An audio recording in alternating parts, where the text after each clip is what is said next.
Good morning, good morning, good morning. Are we up here? Live 23 seconds, drop frame 0. Is our Wi-Fi going to behave today? Who knows? Let's see.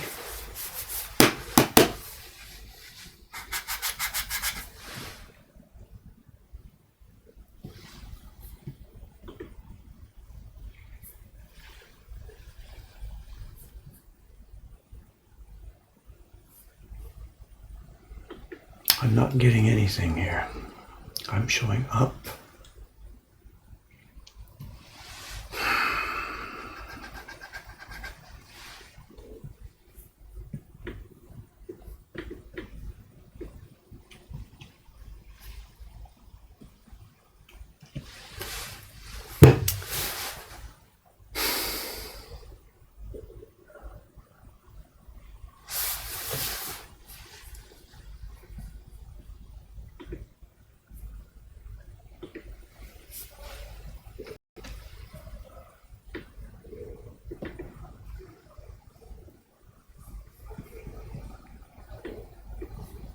I see nothing here. The chat is empty. Is nobody here today? It's possible, I guess.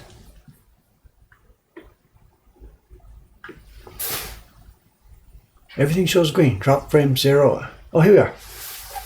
So there are people there. Okay, sorry, I was just kidding. I had a totally empty chat. I thought there was nothing going on. Here we are, here we are, here we are. As you can see, it's some more traditional Japanese woodblock pen making happening this morning. Not.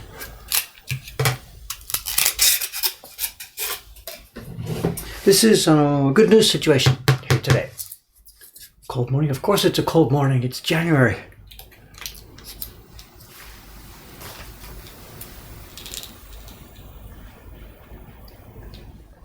It's, I gotta say, not an emergency situation today. That's the wrong word to use. But it's a good news situation. What I'm printing is the next batch or another batch of the, what's the word? Caption for the first of the prints in the Legendary Loot series. It's selling way more than we had expected. It's gone crazy, actually. The girls have been busy making more copies. They're actually working on number 3, the March print. But so many new customers have joined that they've now made a batch of the first print again, and it's my job to come and put the captions on them today. So it's very good news. We had hoped this would be a good series, and it's turned out that it really is. So we're going to have to step up our production. Francis Williams here this morning. Show. Last minute packing planning. Okay, actually I can talk about that now too. The job I have this morning to do here, printing these captions, is not going to take more than maybe a half an hour or so. I've got about 50 copies here they prepared for me. So I've got to do about 50 of these captions, which should take, I don't know, 30 minutes, 40 minutes or something in my classic underestimating time. And then I've got something else that I want to run past you here, a little bit of plans and stuff, which we'll talk about later. But I better get going or none of it will happen. So let's start this up here.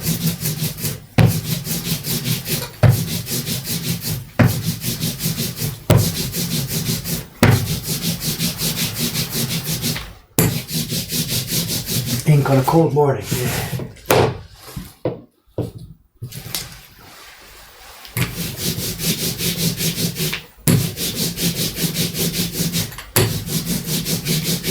Get a smaller roller. This is insane, using such a wide roller for such a small little roll of type.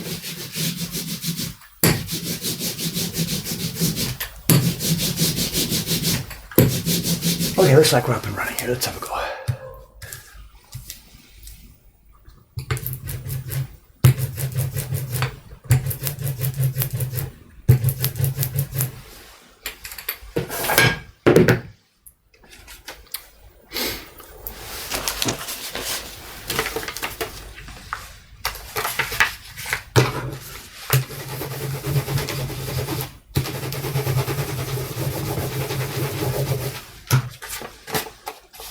Look at this, you can see what, I know Kawai-san was using this bench last night.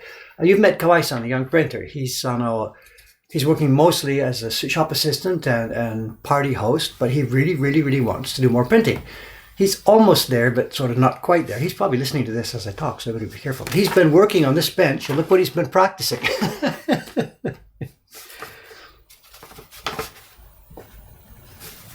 Okay, I think we've got some black. Let's go. Let's roll this thing.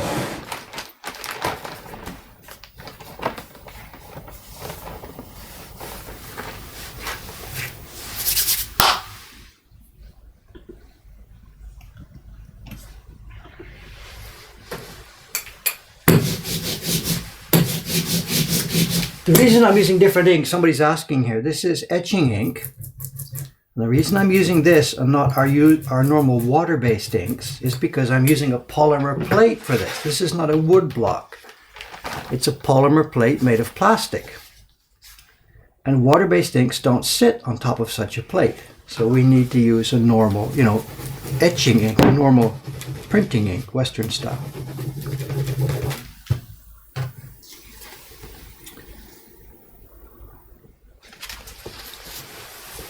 We've seen this before a few weeks ago when I did the first batch, and now here we are with another batch.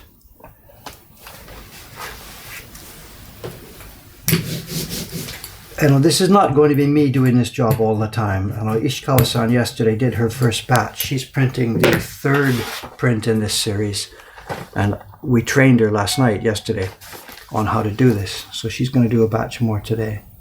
But this is a catch-up. There's nobody else here has time to do this today, so this is my job. Because everybody else is too busy.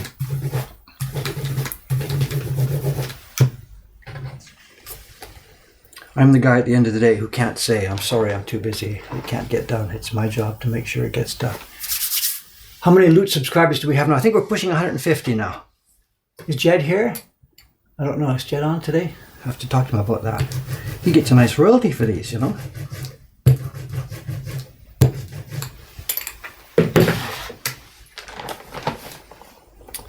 I remember this one's cheap, it's nearly half the price of what last year's subscription series was. So we need big numbers to make this happen,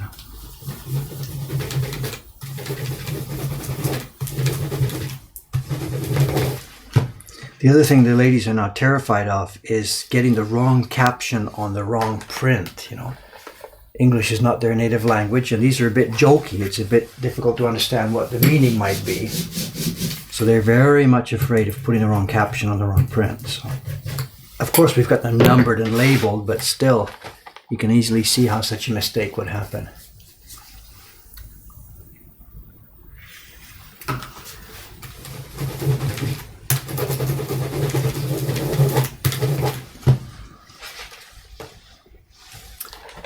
What are you asking? Rolling subscriptions. I'm not sure if that's the way to describe it. I know people can start with any of our subscriptions anytime. For example, this Loot started in January. Take the portrait series, for example. We did it 3 or 4 years ago. We did it during the course of a year, 1 to 12. Anybody starting now starts with number 1 of the original set. So you can start anytime with any set, and you go from your own calendar year. You don't have to start in January with any of these things. This current series, Loot, it started in January, so people who were lined up for it at the beginning, of course, start in January, and they will get the prints in number 1 in January, number 2 in February, number 3 in March. But somebody starting now, for example, if they send in a subscription today, they will get billed February 1st for the first one, but they'll get the print number 1. So they will go February to February next year. So everybody always starts with the first print in any given set, regardless of when they start. So it's not like subscribing to a magazine, where when you start in March, you get March's issue from there. You don't get January's issue of a magazine. But these prints work differently. You get the first of the set when you start.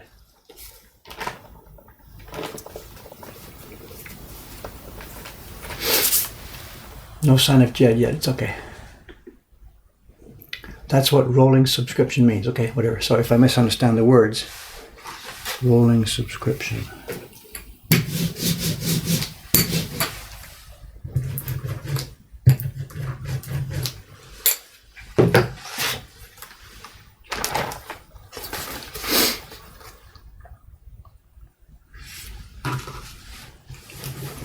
Speaking of subscriptions too, we're also in the process of bringing back to life some of the subscription series that I did before we started Mokuhankan here.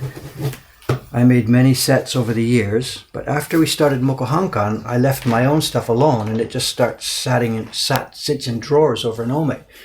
For example, the Sunimono albums that I did 5 sets from 1999 for the next 5 years.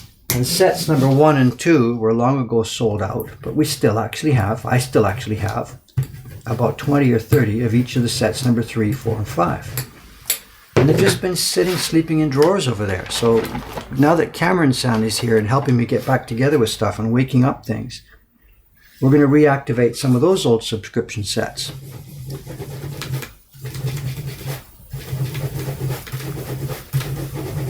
And the one that's got a real question mark is the Nature series, the Solitude series I did. We've got nearly 100 prints of each left.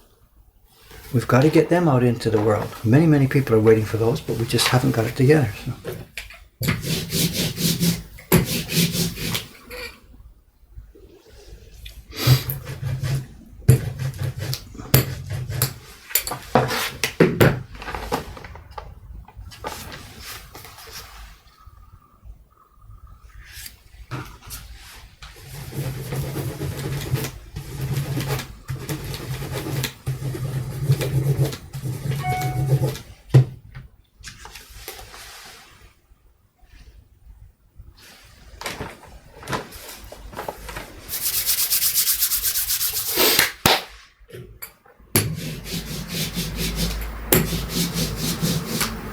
It's a huge roller for such a tiny roll of type. People are laughing at me, I'm sure. You know.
Which game? What's this? Which game? This isn't a game. No. Oh, you're not talking to me. Which game? Not this game. Which game? A million. How can they serve that much video? Is there, God, what kind of net connection do they have over there at headquarters, Twitch headquarters? I guess they're serving from many different places. I don't know. God knows, how does that work? The technological problem for that. Serving video, live video to 1 million concurrent viewers. My mind I just don't get it, you know.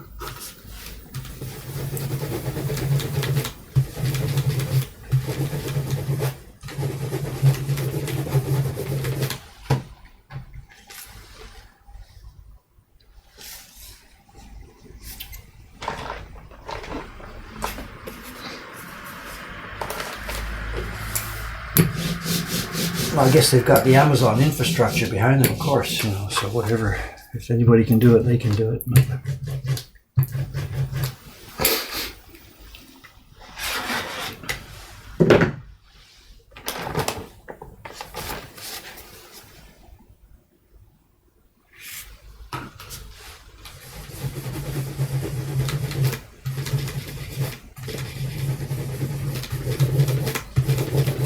I'm really curious about this whole thing about these games as entertainment, you know, people playing games while other people watch. For somebody of my generation, it sort of sounds a bit bizarre on the face of it, but then it's whatever. It's no different than somebody bashing a ball back and forth and trying to put it in the net at the other end, you know, while millions of people watch. I guess it's, you know, inherently no different from that.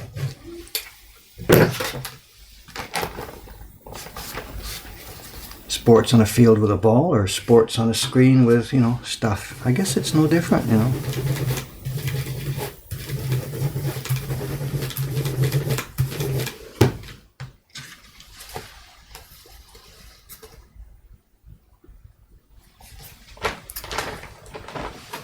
I did, and a few years back, more than that, 10, 15 years back, whatever. No, about 10 years ago, I guess, when I first had the first idea about Mokuhankan, to train young people here to do this.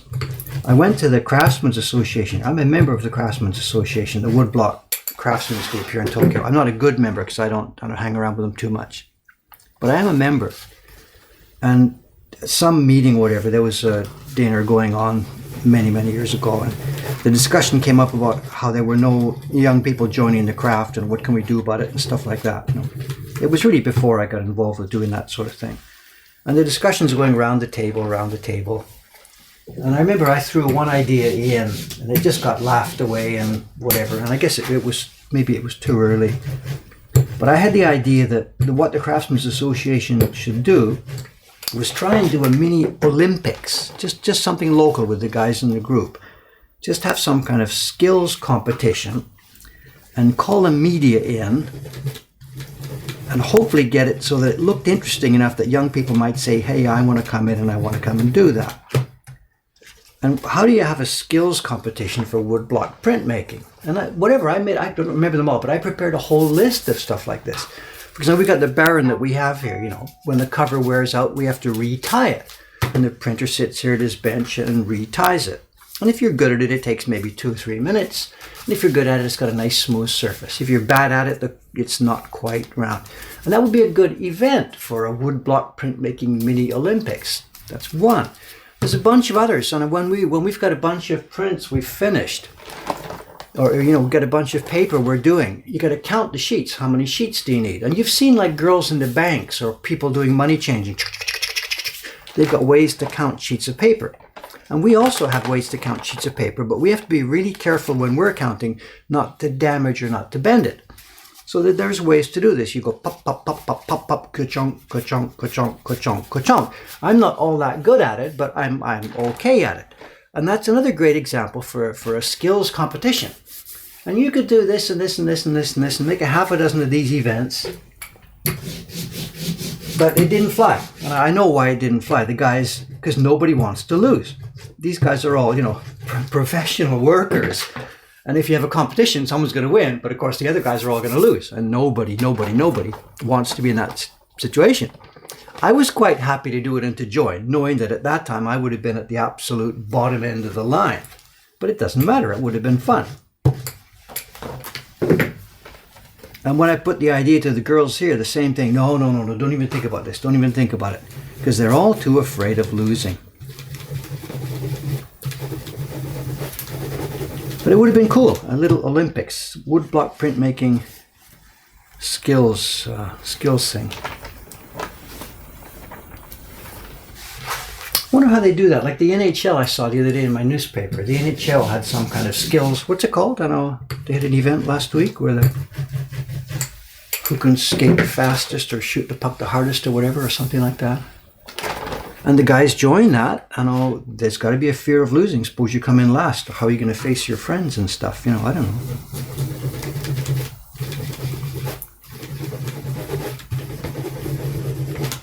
But I think that would be so cool to do, and the media would eat it up. NHK would be here right away. 15 minutes later, we'd be on the evening news, and absolutely the media would lap it up.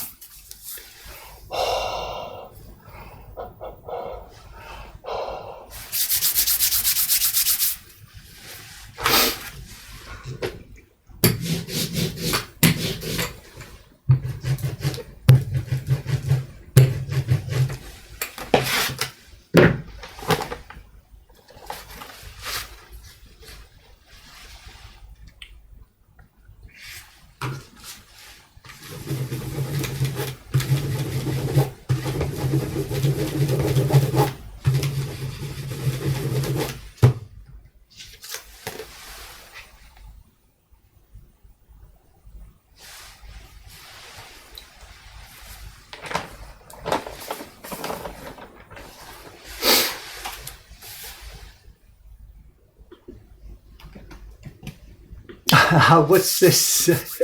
How did the Swedish soda candy taste? It was interesting. We had some at that party that same night.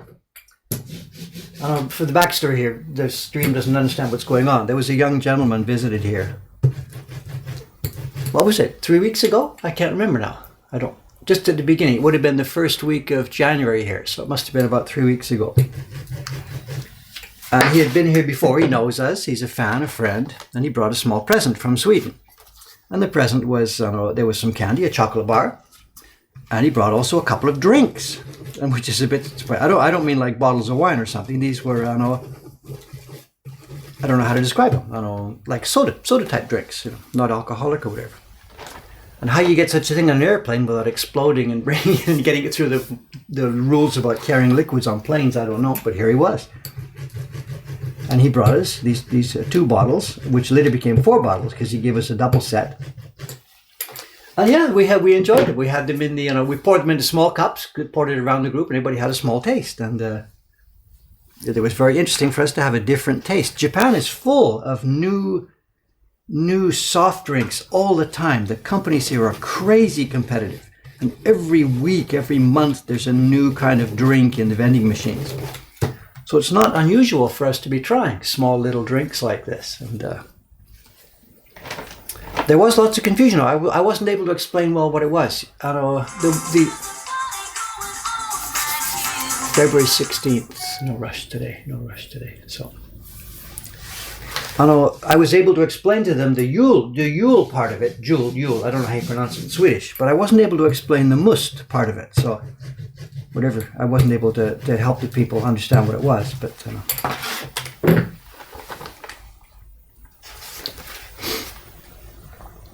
so we all gave you a small toast, sir. Thank you very much for that, for helping us with our party.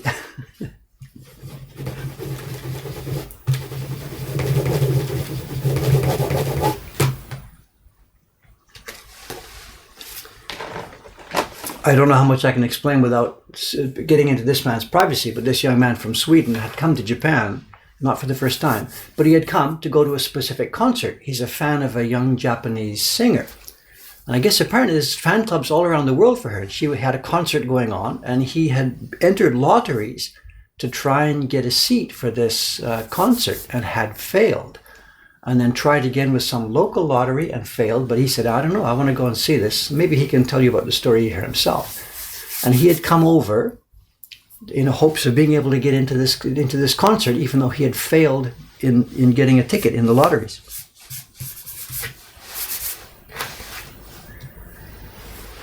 We're going to get some sunshine here. Maybe I should just leave it. Let's see.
I heard a question, didn't I? There was a question beep a few minutes ago. Sorry, it went over my head. I know.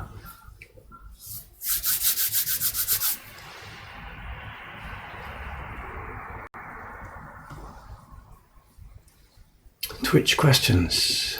Yes, there was a question.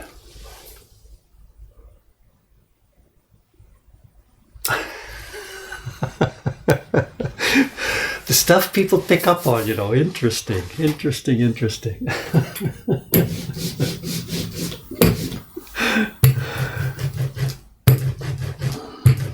Today, there's a video on our website called It's Not Garbage. Actually, there's two versions. There's a version I made, I don't know, 6, 7, 8 years ago.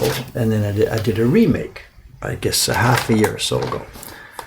And without telling the whole story, just for those who haven't seen it, the video called It's Not Garbage simply talks about how the prints we are making, because they are made on very strong washi paper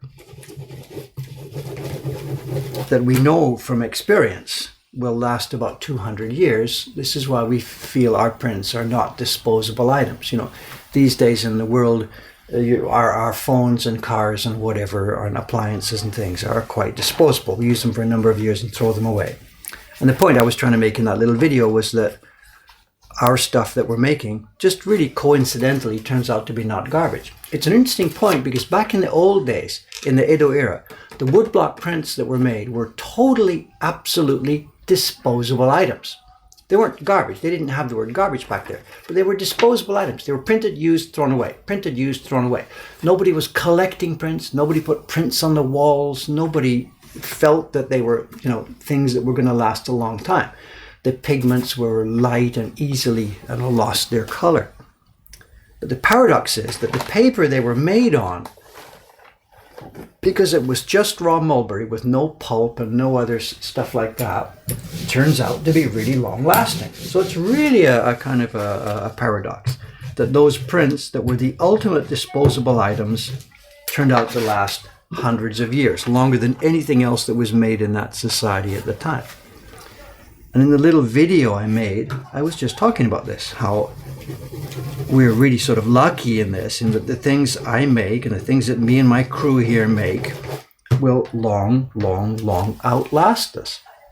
I mean, nobody's going to throw it away because it's so cool. A few copies will get burned up or thrown away by mistake here and there.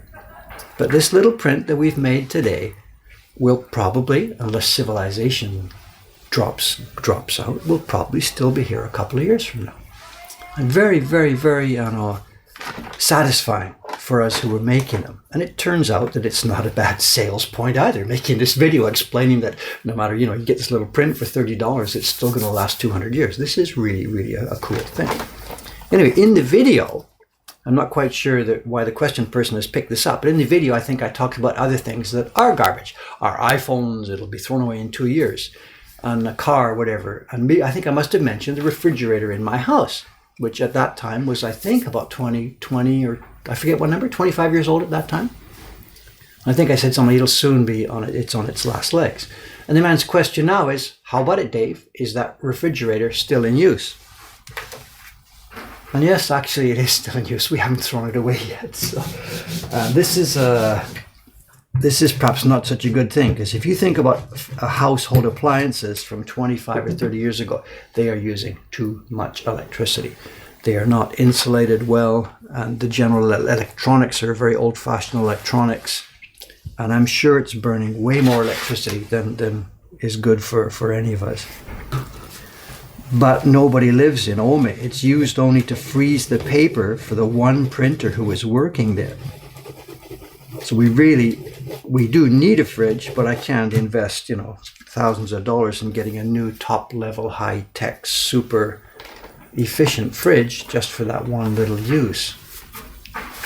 Anyway, long story short, yes, that old fridge is still in use, and I think it will be until it drops. When that will be, I don't know. Not garbage yet, so.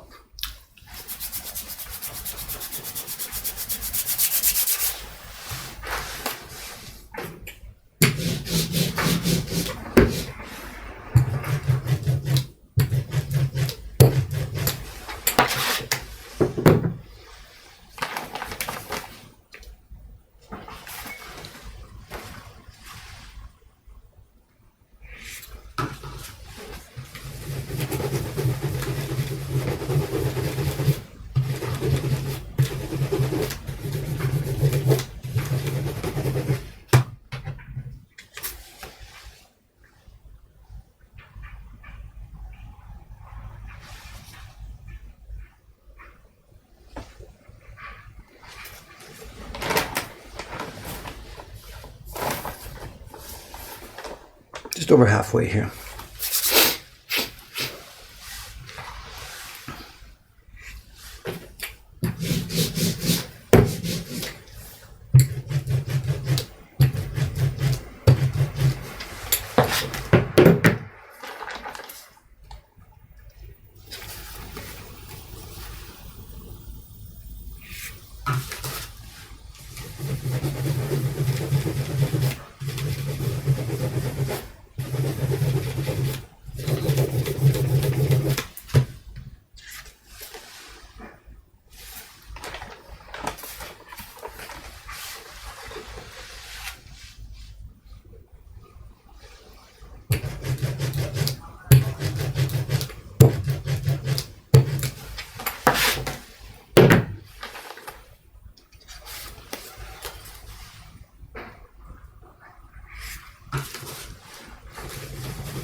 What's this? I was a backer in your second Kickstarter. Hope to visit the shop. I'm not sure what you mean by the second. I've been part of 3 Kickstarters.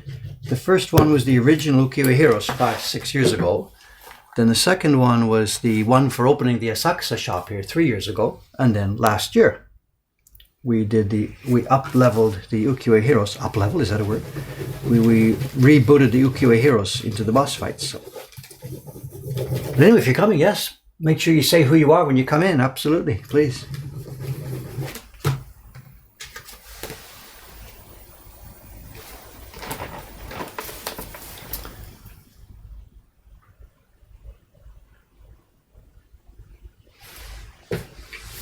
Oh yes, here's the Swedish friend here. He did get in the concert. Hey, he was chatting with me. He let me know about this. He did get in the concert eventually by buying a ticket out front of the venue. Scalping is as much of a problem here as it is anywhere else in the world, and a very difficult situation.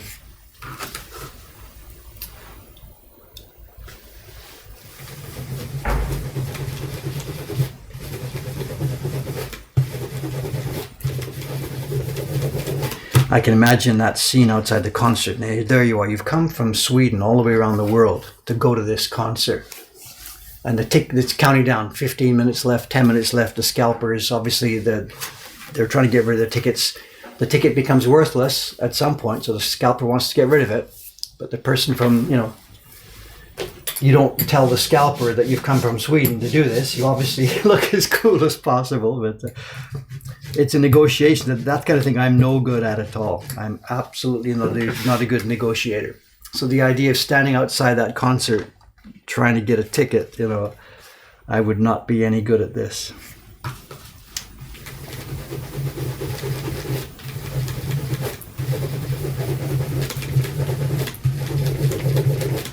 And as he told me a couple of days later after that, I think there was a pair for sale. He only needed one. So a friend from Taiwan, when I helped her buy a ticket, so I guess they got the two together. So.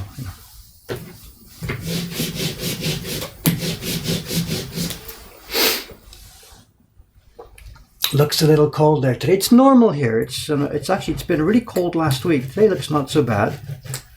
There is a heater in the shop here. I haven't put it on. When the girls get here, they'll fire it up and put it on. I don't care for that sort of stuff, I think I'm a bit of just an old-fashioned kind of guy, and I don't really like having all these gas heaters on and stuff like that. I don't know. Make myself sound like an idiot. I don't know. When we were kids growing up, in the prairies in Edmonton. What's this? Mom says goodbye. Away for roast beef and Yorkshire pudding. Look at this. My mother's here in all caps. Hey, thanks for dropping in. You're going out with Phil, are you, tonight? Phil's coming to pick you up? She's got a good friend. He's a young guitar player in a country and western band in Vancouver. He's about 30 years old. And he was a good friend of my dad's who passed away last year. And he's really helping take care of my mom. So, look at this. Wow. I was really hoping she'd start participating in these chats.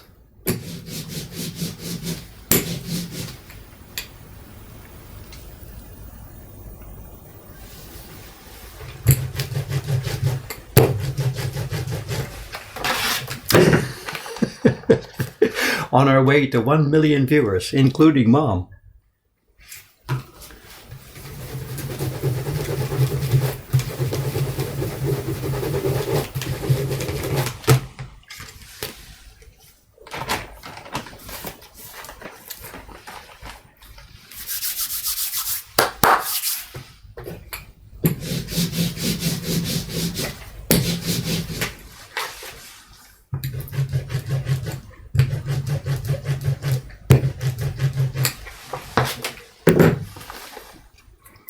I was in Vancouver a couple of weeks ago now. I went over for a quick trip, couldn't get away for really too long. She's not so happy about this, of course. I don't know if my mom's still there or not, if she's gone already. She would like to have me over longer, of course. I know it's a bit of a whatever. I know I'm in Japan. My brother is in Germany. My mother is in Vancouver. You know, we really can't get farther apart than that all around the world, you know.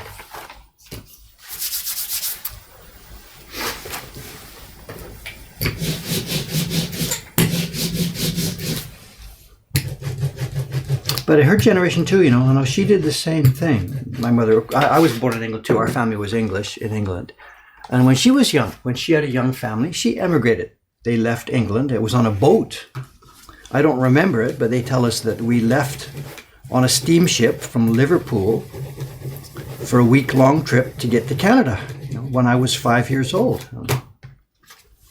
So they left their own parents, left their own country. And at that time, it was sort of a, you're leaving, you're not coming back, it's gone, you know. So she made that break with her family and her parents. So the bot bands are using all caps. Wouldn't that be funny? As far as Mom coming to Japan, she used to come. My parents did come every couple of years. They came to help me with exhibitions. They came to meet the grandchildren, you know, all sorts of things. But flying now is difficult, and for a couple of reasons. One is my mother is 91 years old next month. So, and the problem is, of course, insurance, travel insurance. When I go to Canada, I buy insurance. It's whatever, $100 to buy the 10 days insurance, whatever. When you're 91, the insurance for overseas travel is not $100 anymore. It's $1,000, you know, of course, because that's how insurance works. So it's not really practical. Plus, it's also very difficult, of course, you know. So it's up to me. I have to get over there to see her, and the busier our shop gets, the more difficult that gets to make the time to do that, you know. Although in the new Cameron era, we'll see. It's getting better and better and better. Speaking of Cameron, it's a bit too early for him, I guess. Yeah, so.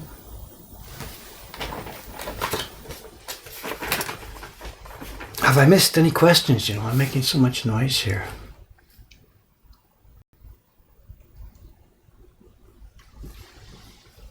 No, nothing else in the question box. Good.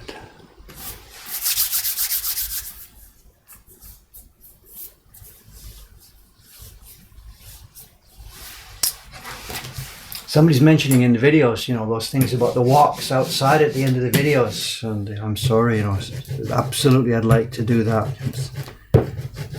It's just one thing on top of the other. I know. It was fun, and I'd like to do more. You know. Part of it is the Asakusa shop. You know, we've been here now three years and 3.25 years. And the first year in this shop, it really was Death Valley. I mean, we had visitors, but we were unknown. We were up on the second floor. It was before YouTube really hit us hard. We weren't in Lonely Planet at that time. The first year here in Asakusa was, you know, Death Valley. We did all right. We weren't worried because we knew we were building something and starting to build something. But man, we had time on our hands. Did we ever have time on our hands?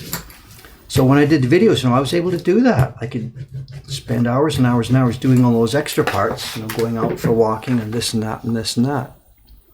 And now we have no time on our hands. We are just just whatever.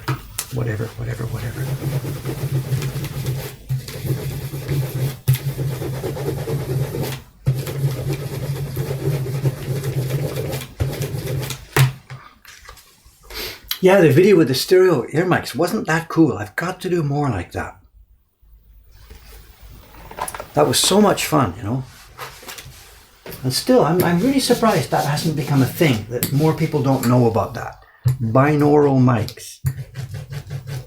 Binaural microphones. There's probably people listening to this stream right now who don't know what we're talking about.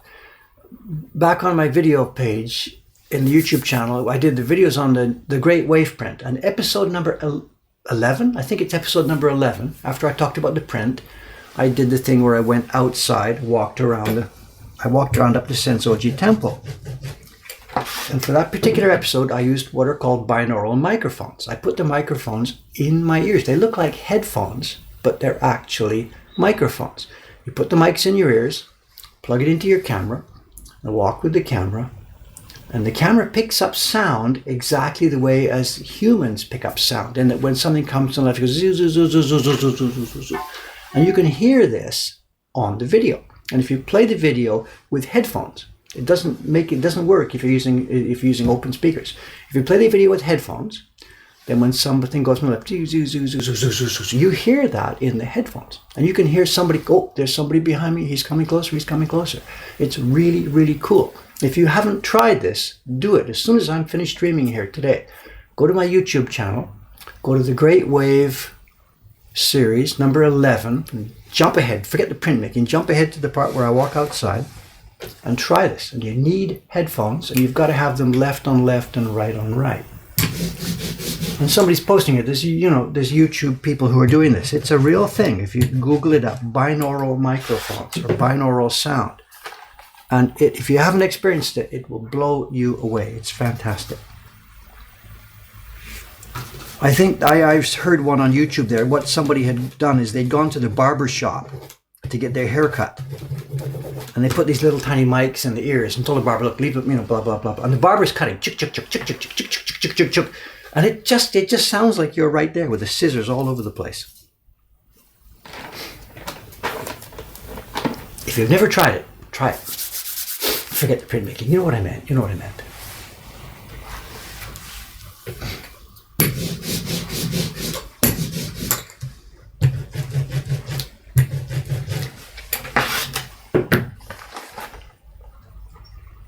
And I did one of those one day, years and years and years ago, before we had a saksa here, back in my workroom in Ome, the countryside workroom. I sit in front of a river to do my work, and you can hear the sound of the river outside on nice summer days. And the workbench is there, and there's two windows, left and right. And one day I put a stereo mic up there, and I let it run for about a half an hour while I was working. And it's so cool. It's on my webpage. If you go to woodblock.com/diversions, there's a bunch of odds and ends stuff. And the soundscape from the Ome workroom is there. And one day, if you've got nothing to do, you got 30 minutes, put your headphones on, and it's so cool. There's a kingfisher was living in that river. He's still there, I guess, whatever. But during that 30 minutes, the kingfisher flies back and goes the other way and flies back. And you can hear my printing sounds and the neat little sound when the pigment brush falls into the cup. And it is cool. It is cool. It is cool.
Here we are, today's bot. Once a day, once a day, once a day. I'm learning how to do this, but it's always a different person, so it's no.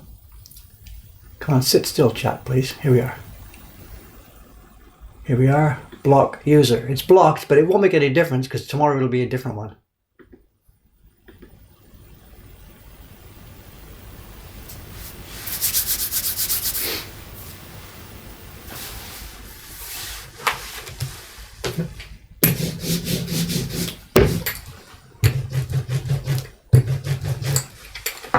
Is it always the same time in the stream? Where are we at? We're 46. So is it 45 minutes into a stream where this random bot comes in? Is that how it works? I've banned it now, but it doesn't matter because it'll be a different one tomorrow.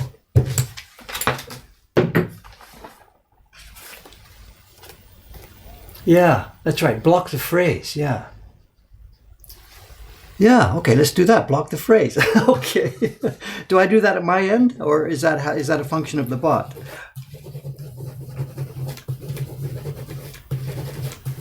Or ban whatever posting comes in at the 45th minute or something.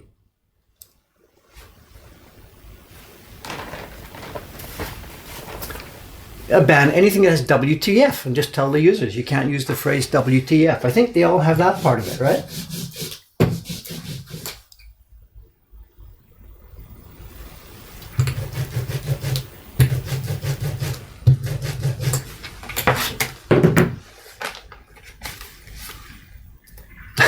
Okay.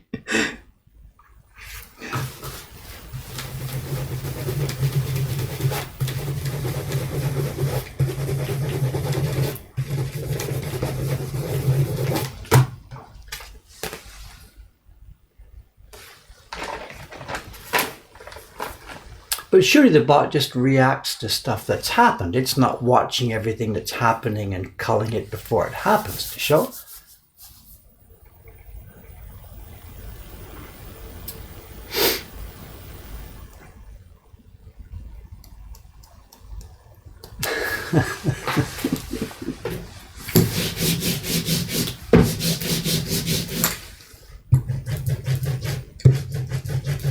The other thing too, I mean, like, is anybody going to click on that link ever? I don't think so, you know. Oh, hey, the last sheet. I didn't realize we're done. Whoa.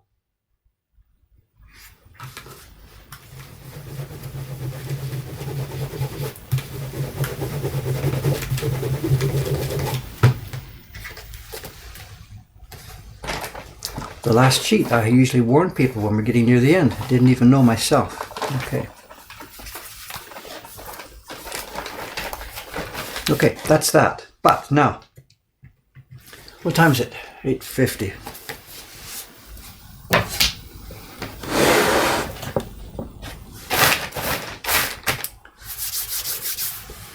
Okay, what's next?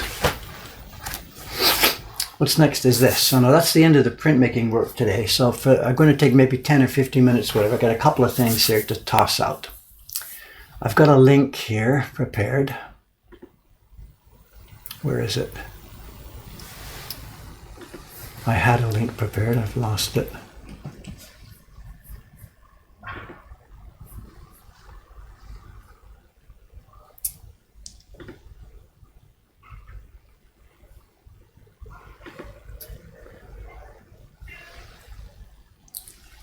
Okay, here's a link. It's to an image of a PDF. It's not a PDF. It's a PNG. It's an image, temporary image on the website.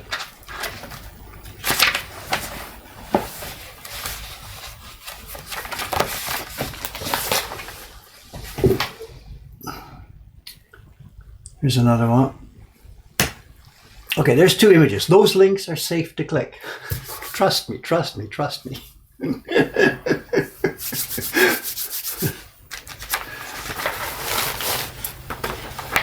All right, gang. Those of you who've been on these streams for the past few weeks, whatever, know what's going on. It's no longer a secret. We're moving downstairs. No, we're not moving downstairs. We are also going downstairs to the ground floor in this building. I know this is the 29th. Today's the day when the previous tenant hands over the key to the real estate agent. They're going to have their meeting downstairs this morning. I won't be part of that. The agent checks over the room, makes sure it's okay. The previous tenant, all his stuff is already gone. It's been deconstructed already. And the key is going to be handed over. Then supposedly he might sneak me the key later tonight, or he might make me wait till the first of the month when my lease cuts in. We've already signed the lease. It's a 3-year lease, the same as the lease here. It's 3 years, extendable, extendable, extendable. Tenants have good protection in Japan. And as long as we keep our nose clean, pay the rent, don't get involved in yakuza activity. And that's written into the lease. We will not get involved in yakuza activity. It's in leases in Japan all over the place. And point being, we've got now the whole building. We have to decide what to do. William's coming over. William Francis is coming over Tuesday afternoon. He's going to be here for a month. He's bringing his skills, cabinet making, floor building, wall building, whatever. Can I get those links posted again? What? Do I need to, is it scrolled out of view or something? Whatever. I'm sending 2 links here. It's plan A and plan B. There's plan B. You can change it to plan A. And what I've got is we have to figure out what approach to take downstairs. We've got 2 main activities here. We sell prints. There's prints in the shop. It looks like a record shop, the old LP record shops. You guys are too young, whatever. There's a shop full of prints. Is one activity. And the second thing is we do the print parties. There's a bench here. We need a room. People sit and chat and make their own wood block print. And we have to decide how to use the first floor. So I've sent these 2 links here. And it's a question of backwards or frontwards. I don't know if you're looking at the link, if I've got them here. The shop entrance is at one end, and plan A is the central area of the place will be a shop where people look at prints, they'll take it to the register and buy it and go or whatever, and the back room will be the party room with the bench plus seating areas, the coffee corner, whatever. This is sort of the way our building works up here at the 2nd floor. We've got a shop area and a party area. They're separate. Plan B is to do it a different way.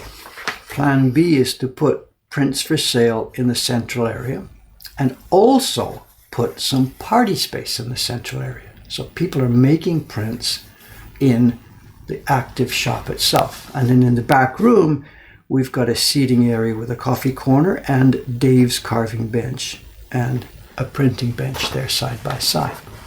So people can do shopping, they can do a party, and they can watch work.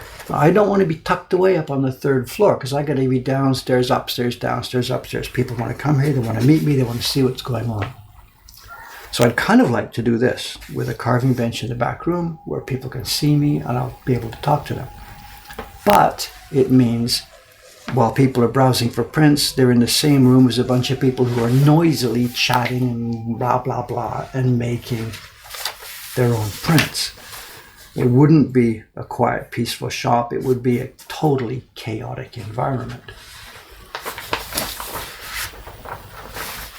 Which I had a 3rd one, a variation of plan A. Just a moment here.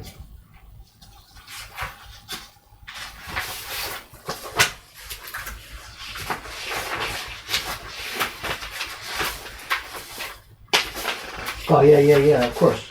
The one that's online is different. The one that has just the shop area, party in the back room. We don't have enough prints to fill that many browser bins. So I think plan A, the one I put online there, has a wall full of browser bins, which is already double what we've got now. And then over on this side, Dave has his carving bench out in the middle of the shop. It's something like this. This part here becomes Dave's corner. So this is a plus minus. It's a plus. The parties and shop are separate. People can browse prints and they'll hear what's going on. They'll take a peek. They'll ask it. They'll want to know what's going on. They can then book one if they want. But it's separate. But the problem means my carving bench is out in the middle of the shop. And every single person that comes in and whatever we've got to kind of wrestle with these two things. I myself need to be part of the activity down here. I need to be part of the shop, but I don't want to be the panda on view. Somebody saying glass box, yeah, whatever. I'm those guys that have udon. You've seen the udon restaurants where there's the street and they can see the glass window and the guy's making the udon with the rollers. You can see him from the street. You're pressing your nose against the glass, you know. And then you know it's an udon restaurant. You go in and you have your udon. We can't do that here. I can't work out front because there simply isn't any room. There's a staircase and the entrance itself is too narrow to allow us to have an actual showcase and or / workspace out front.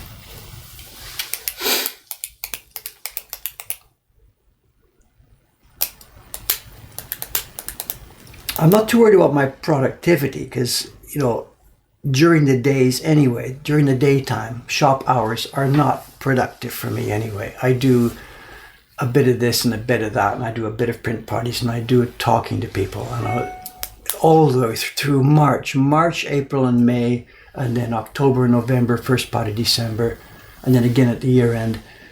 Shop hours means Dave's visiting hours, and there's so many people out. They come and they visit the place, and of course they want to talk to me. You know, I get that. I can't promote this and do the YouTube videos and do the Twitch and then say, sorry guys, I'm busy, you can't talk to me. You know, I have to be available to these people.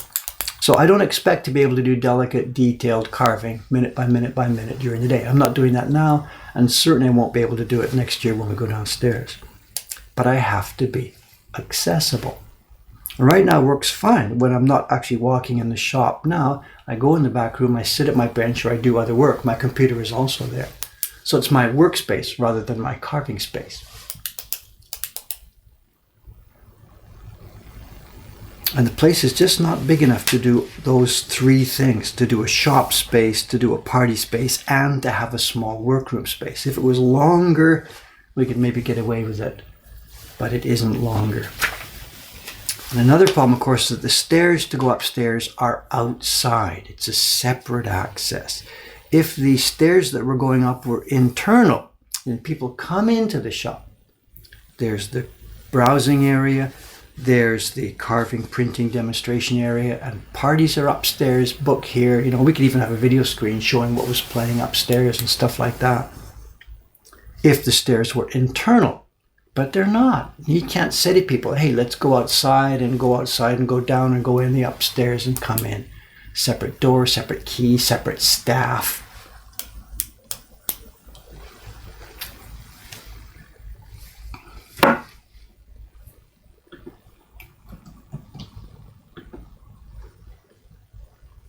The comments we're getting here. Nah.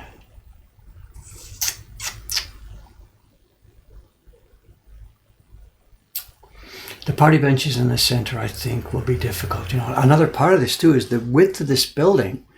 I don't know how wide it is. It's, I think in feet it's 12, no, it's not 12 feet, 8, 6.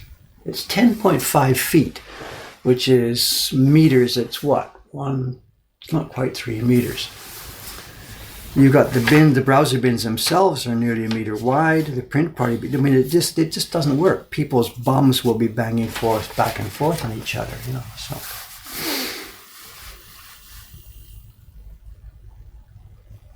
So I think I'm just going to have to bite the bullet, you know, put the browser bins along one side of this wall in the shop, put the party in the back, and then I'm going to have to simply have one corner sitting out there.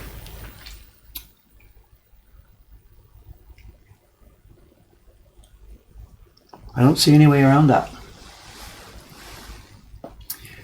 Somebody's asking here, swap the coffee corner and the print party table. And there is a way here. I know. Which is plan A, which is plan B?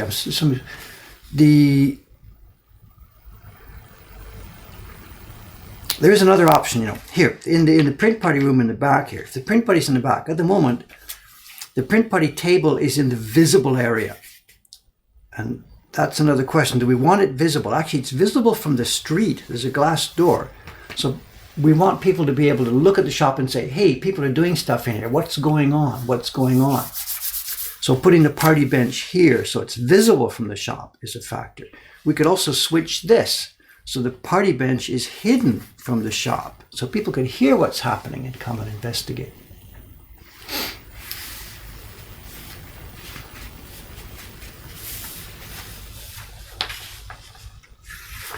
I think somebody's suggesting here, put the coffee corner and benches in the shop. Put the party in the back along with the carver and printer.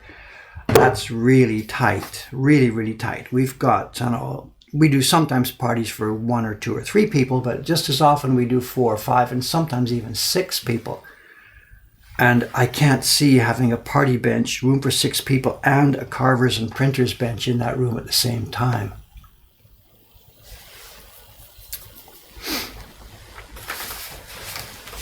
There's another area. What's somebody saying here? Put the shop desk, the uketsuke, the entrance way, put that against this wall opposite the browsing and put my corner under the stairs. And that's perhaps not a bad idea either too. It's plus minus. It's a nice little corner. I don't need to stand up. Under the stairs is a good idea, but that puts me right front and center at the front door. Everybody comes in, there I am carving.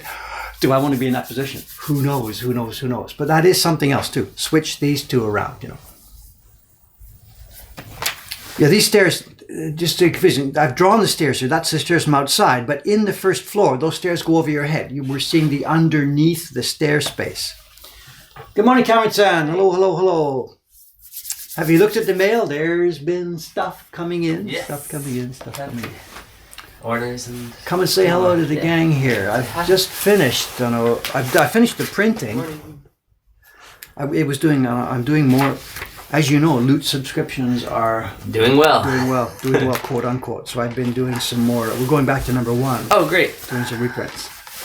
So when you're answering people today, we're okay to go. We can ship. Okay, we can boxes are still a different story, but the print splits are okay. We're keeping up. So Headless Cameron is here. So. Yeah.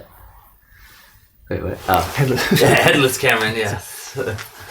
So I've thrown out some. I put the links up here. I've thrown out some plans for the shop. Oh, nice. And actually, I haven't been able to read all the comments that are coming back. I'm going to read this later and see how to do this, how to do this, how to do this, how to do this. And it's still a conundrum. We have these 3 things. Yeah. We need shop space, we need party space, and we need demonstration space. My carving bench, and if possible, a printer's bench. Right. We've only got 2 zones. And it's workable if you do the party at the back, the shop in the middle with the uketsuke in the middle, and Dave is up front under the stairs. Up front. It's a nice little space. It would be perfect, but it means You're I'm constantly the first thing when everybody comes in the shop. I'm right there. So will you actually ever be carving at the carving bench? Well, I was trying to say this. So during shop hours, no, I don't even now. I mean, That's for the true. past 3 years. Pretty rarely, On any day, I don't actually get carving done during the day. My own carving it's at streaming time at 8 o'clock. I do carving, or it's in the evening sometimes. Recently, not very much at all. But remember, this is our goal for me to get back to the bench and do more carving. If we sort of forget that, Dave isn't carving, so it doesn't matter, forget it. Wait a minute, that's why you're here. Yeah, So not what we want. So let's put your carving bench here up on the 3rd floor, and we'll never see you all day. No. But that we can't. I have to be accessible. I know. So. Again, maybe what I'm trying to find the perfect solution, and it doesn't really matter. I'm obviously not going to be carving during the day in the near future anyway. Right. So let's just make plan, start with step 1, put me down there on display, quote. Yeah. It's where I sit, the carving material will be there, my computer will be there. I do stuff there, even though I'm not doing delicate, carving. And I'm there, put the shop in the middle with the uketsuke. What's an English word for the uketsuke? The register. The cash register. Yeah. The sales counter. Yeah, of course. Sales counter. And then in the back room, it's fine. The party bench is there. The coffee corner is there. The coat racks are there. And the seats are there.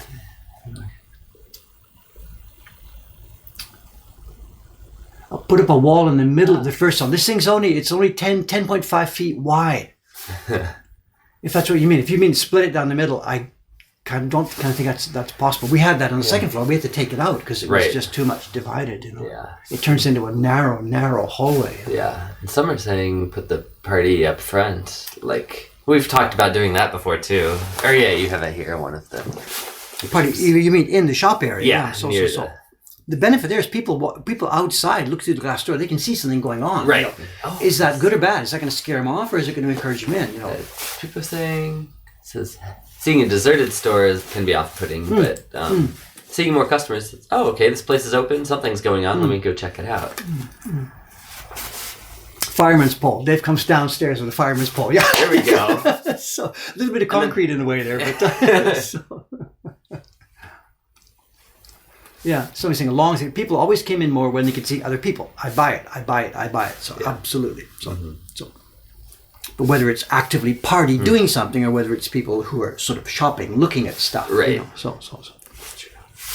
But that's how I often determine what restaurant I want to go to. Of course, go look around and see. All right, are there local people in this place? No, it's empty. Okay, maybe the food's not too great. Okay, this one's got some people in it. I'll go check we all that do one. that. Of course, yeah. we all do that. Yeah, so maybe a similar thing here with shops. Now, no, Kawai-san, we go to this place called Goodfellas around the corner, and he's struggling. He's the right restaurant in the wrong place. He's on the salaryman street where they just want to throw a beer back and get some yakitori and go home. Right. And they've opened a bit of a classier type restaurant. They do really nice, that Singapore rice. Oh, to die for. And it's not doing well, so it's empty. Right. But Kawai-san and I love it. So we go there, and the guy's got a deal. If we sit out front visible, if people come in within the first 5 minutes, he gives us a free beer. It's good. It's a good system. So it is a good system. So you just got to have some friends that you say, come in 5 minutes. So. Or I go in first and the other staff follows me later. So. People ask, what's going to happen with the stuff on the second floor? There's short-term plan and long-term plan. In the short term, the second floor activities right now, the shop and print party, are simply moving downstairs. Right. And for the near future, the second floor it's got question marks on it. It's going to be quiet. It's going to be quiet. We have a long-term plan for the whole building. We have museum space, exhibition space, the library, there's all kinds of things. The tool supply business. Yeah. I didn't say that. But in the short term, we have a problem. I think I mentioned this on the stream last week. The landlady who owns this building has close family members who had a shop in Asakusa nearby and who struggled with high rent and had to close their shop. And she's asked us, knowing that I don't have a strong plan for the second floor yet, she's asked us to let these people use part of the second floor for, quote, a while, unquote. Shibaraku. Is that the term That's she used? so dangerous, Yes. so dangerous, So probably the area that is our shop at the moment will be subleased to these people. So it has been decided. No, it's still question mark. Okay. It's still question mark. It's not decided. But it's very, very difficult to say no. Yeah. We have a really special landlady, Our rents are reasonable. She loves woodblock printmaking. She loves traditional print. She loves what we're doing. She loves us. And she had so much trouble with other tenants that we're the tenants from heaven and he's a tenant from hell. Pay on time. And she loves us. Yeah, normal stuff. So she really, really loves us. So that's a question mark. So what the second floor will be used for in the short term, we really aren't sure yet. But anyway, the parties are going down onto the ground floor and the shop's going down onto the ground floor for sure. That's decided. Third floor at the moment is staying pretty much as it is. The printer's room, where I am right now, is staying. The back room, where Aoyama-san is making wood blocks, we do the paper sizing, that stays the same. It's the sink and dirty zone for the printers. The middle room, where I was doing the book sewing the other day, it's still a question mark. Yeah. Where we're going to put the office space is still unclear. It's been a computer office for a while, but you're thinking of maybe putting a bench there, a carving? Is that right? I want to keep production space, expandability, because I think next few years we're exploding and we're going to need more production space. And I think that room will be printing / carving. If we build a special office in it, we're going to have to rip it out, I think. Yeah. So I'm thinking the office should be on the second floor. At the back, the room where my bench is now. Okay. It's office / storage. The envelopes for the shop, the packing bags and all that kind of stuff, the coat rack, maybe even a little staff eats their lunch there, I don't know. Yeah. To me, office space, not to be insulting to you, but office space is the last priority. You guys can fit anywhere you want, I mean, even to modern offices, there's no bench. You've got your laptop. Office is where you're sitting at the moment, Just sit at a cafe. Well, this building, that won't be possible in this building. But it looks like it says, this is what I meant by putting a wall up. Let's have a look. See what you can I click this link? Is it safe? What do you think? It's just some random dude on the internet making a link here. Let's try it. here we go. Okay. Putting a wall up. Ah, okay, I get you. Yeah, yeah, small yeah, wall yeah. there.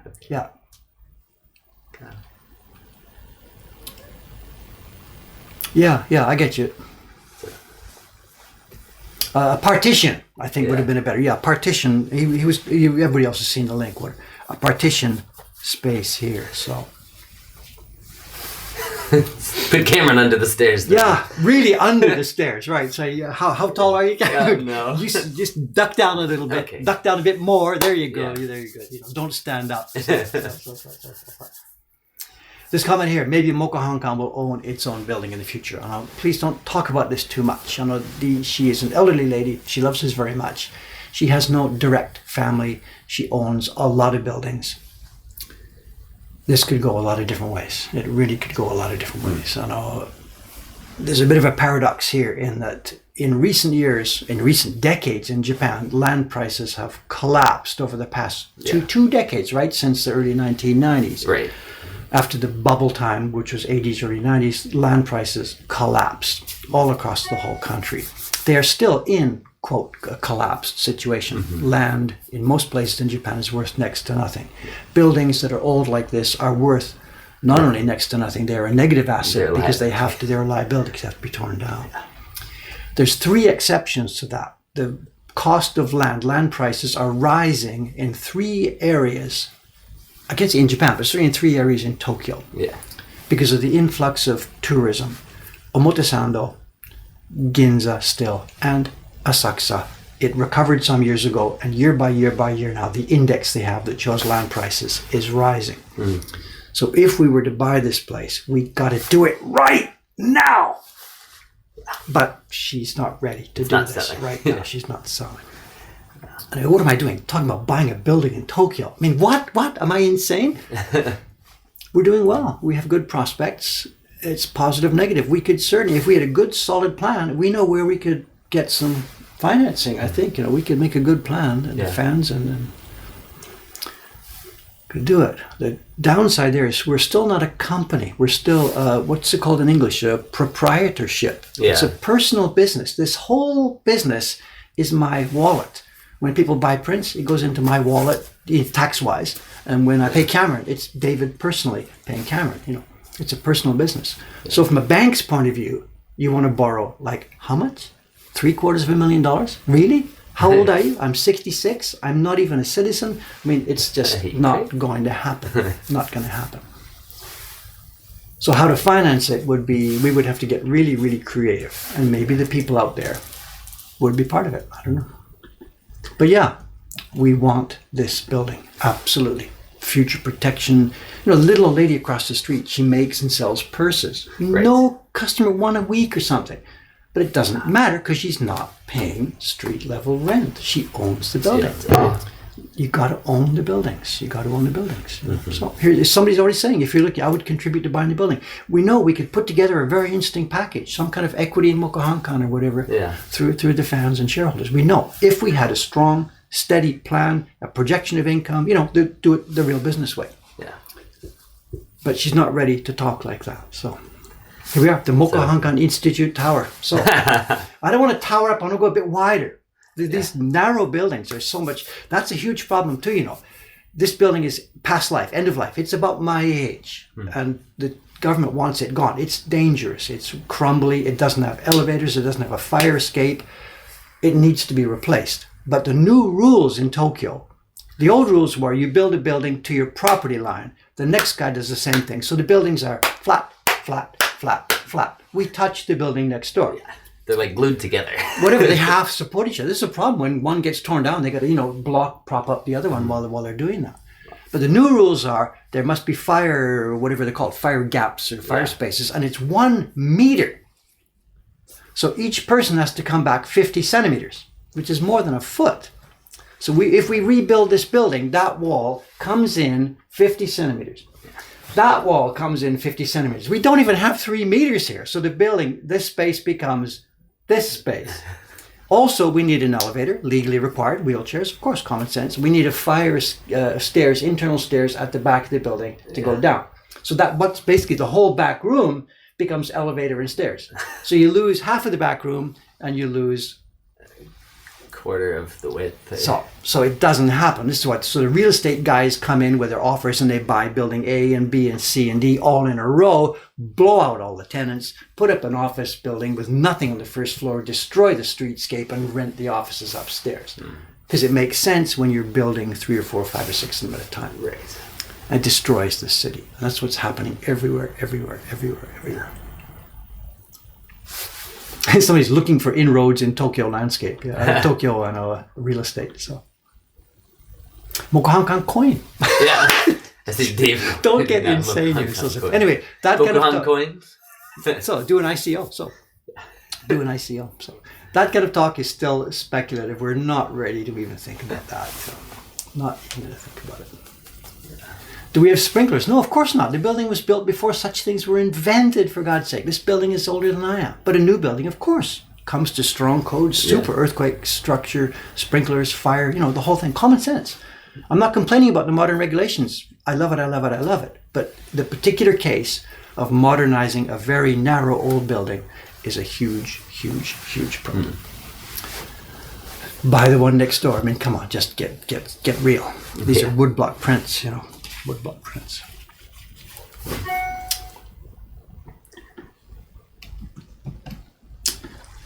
Anyway, okay. So anyway, guys, I know I haven't watched all your ideas here. I will later this evening when I'm sorting this out. I will look through. If William's has been part of this here, he's probably even getting his own ideas too. And just for Ishikawa, the landlady phoned yesterday, Ishikawa-san. The meeting will be happening downstairs today between the real estate agent and Moss. They're doing the final handoff. Oh, okay. And the landlady says, you keep out of it, don't go down there. And I'm like, what does she know that I don't know? I don't know, but whatever. Anyway, that's where we are, guys. Okay, now, what's happening with this stream? This is Monday. Tomorrow I'm off to Ome. I haven't been there in months. I've been busy with other stuff. I've got to collect my tax stuff because I've got to put my tax forms in. So tomorrow, Tuesday, I'm off out of here. And now, starting next week, streaming is going to be different. Obviously, we get the key. We're going downstairs. We're doing construction. I have to spend all my spare time down there, all my time down there building and stuff. So I'm really not sure how the streaming is going to happen over the next month. I'm not telling you I won't be here. We will be streaming. You guys want to be part of what we're doing. We want you as part of what we're doing. And clearly some days when we're doing some construction, we'll put the camera up down there, put a sort of a wider microphone so you can hear what's going on. And you can watch us hammer nails or whatever's going on. I don't know. So there will be some streams like that. We'll stream some of the construction going on downstairs. Maybe it'll be more of like a webcam thing than an actual conversational stream going on. It'll be just, the webcam view of what we're doing. So some days will be like that. Some days I will be here doing normal carving and printing work because I still have, I've got to double shift this, so I've got other work to do this. So at the moment, I can't say what it's going to be like. I will try and be cool with this. I will try and put a notice on on my Twitch channel front page to let you know what's going on, in as much as I can predict it in advance. But inevitably, there will be times when just stuff overwhelms me and I don't show up at 8 o'clock. There will be such days, I'm sure. So, please fly with this. There's actually another change too that might be happening. No, I'll talk about that later. Now you've teased them all. No. I know. Okay. Let me open the idea up. I know. I'm okay. I'm 66. I'm doing well. We're having real fun here. 15 years ago, before I moved to Ome, I lived in Hamara, and there was a swimming pool nearby. And my morning routine was I did a kilometer in the pool. The kids went to school. I did a kilometer in the pool, came home and got to work. Yeah. I exercised well. I was on my bicycle all over the place, to go shopping and all that stuff.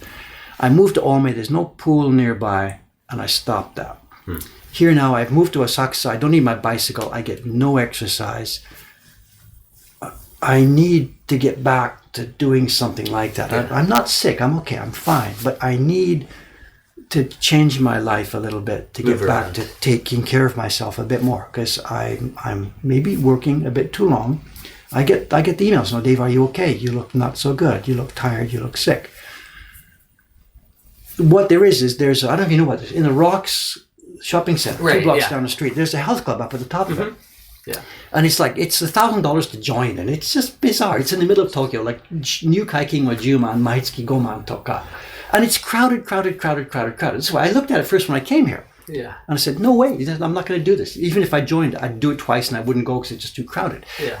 I found that they have what they call a morning plan. Morning plan. They open at 7, and you got to be out before 9 o'clock when the housewives and stuff start to come in. Huh. The pool is open at 7 o'clock. Nice. New Kaikin, 0, Gesha 4,000 yen. Wow. So no entrance fee, and for $40 a month, I can get access to that pool. Also, 週末無理です。平日だけです。 Okay. That makes sense. So there's a health club nearby that costs nothing to join, and as long as I'm out of there by 9 o'clock in the morning, I can use the pool. They open at 7.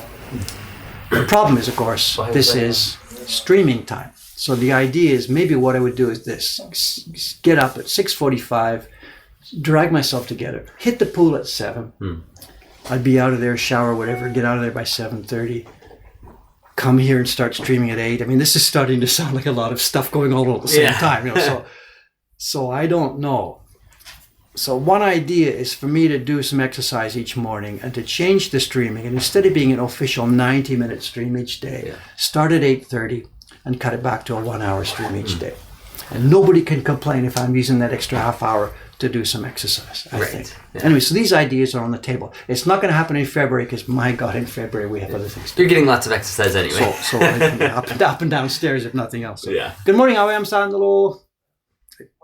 Anyway, we've talked too much. I've got to get downstairs to work. Yeah.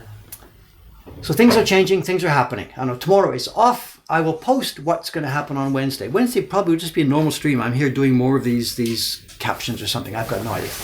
There will be no construction on Wednesday. I know William's coming Tuesday night. He's going to be hungover. Or maybe William will join me on the stream Wednesday. We'll see what's going on. Okay. Anyway, I talked too much again as usual. Let's sign off. See you on Wednesday morning with some kind of stream, something or other. Who knows what it'll be. Thanks for all the comments and suggestions here. I am going to read them.